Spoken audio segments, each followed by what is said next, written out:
was it like out there? It was an adjustment, but I felt a little more comfortable out there, yeah, which was nice. I had one under my belt, but as you said, they were fast and they were big, but no, I felt pretty comfortable. Matt, in years past, when BYU and Utah plays, it seems like BYU doesn't play their best for some reason, and Utah maybe brings more emotional fire or whatever. What are you guys going to do this year to maybe rise to the occasion? Well, I mean, we can't really, we're not going to sit back and think of, in the past and what's happened. Right now, we're just going to focus on what we can control, and that is, bringing all the emotion that we have, that we can bring, and bringing all the passion that we know we have, and working our hardest this week. I can't even stress enough how important preparation is. This week is going to be huge for us to get ready to come out and bring it against Utah. How hard is it to have a lot of emotion in a game like you played Saturday when they were just pounding it? You guys were on the field for 42 minutes. It seemed like the emotion level. You guys were still playing hard, but it seemed like the emotion level just kind of sagged a little bit just because you guys were on the field for so long. Yeah, I mean it can be tough to keep that up, definitely. As fatigue starts to hit in, but that's something that the leaders that we've talked about.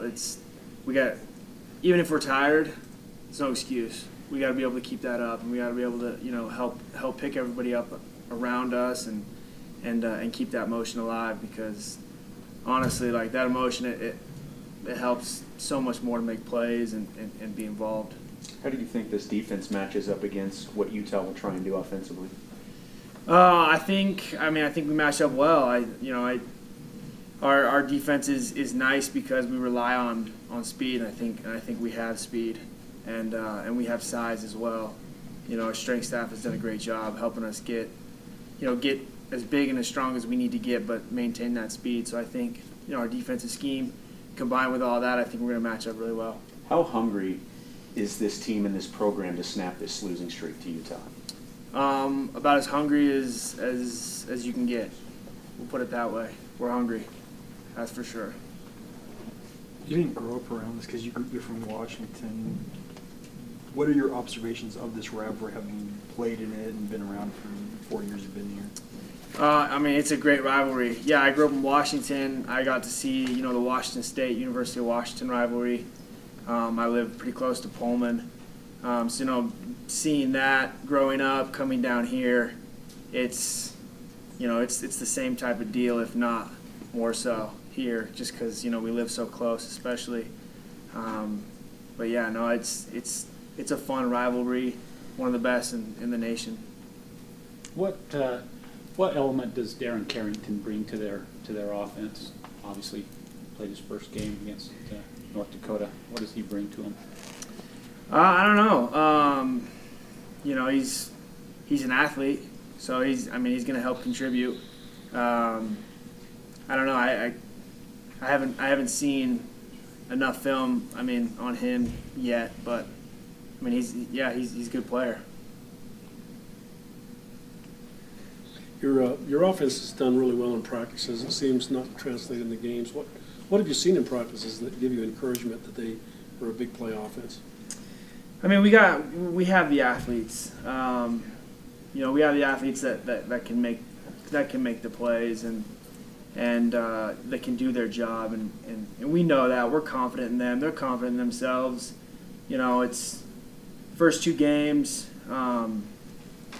Things happen, but we're still confident in them, and I'd say that's the biggest thing. We just recognize that they are athletic enough to get it done, and they're good enough football players to get it done, and so we trust them. What does Micah Hanneman's loss mean to this team for that first half? I think I heard Fred answer. It's obviously it hurts. He's one of the best DBs. 3-year starter.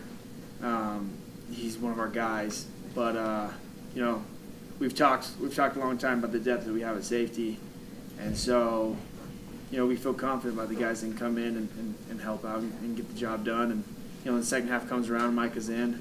it's gonna be good. It's gonna be awesome for us. So. Do you guys talk much about how to avoid those targeting penalties, or you coach that?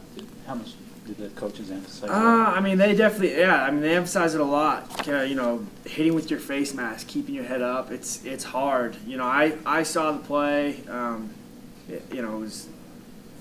I guess I don't understand all the rules, to be honest. It looked like a normal tackle to me, but I don't understand all the rules. So, but yeah, I mean, they put a big emphasis on us to keep our face masks up and, you know, and strike through, and it's difficult in those types of situations, but yeah. Does it get harder if the ball carrier is getting down and squatting low and trying to protect himself, and you need to get down to his legs?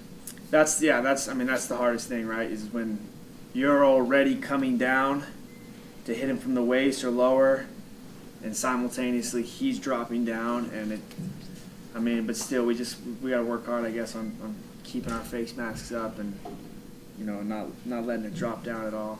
I guess that's probably what they're looking for. Last question. Asked Fred this, but just the fact that there were a lot of missed tackles and LSU had some real physical guys.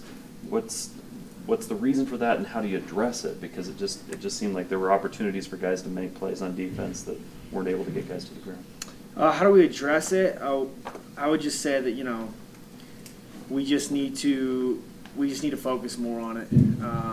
You know, throughout this week, as I said, this week of preparation is going to be huge for us, and that's one of the things that we're going to focus on is really striking through and wrapping up and keeping our feet.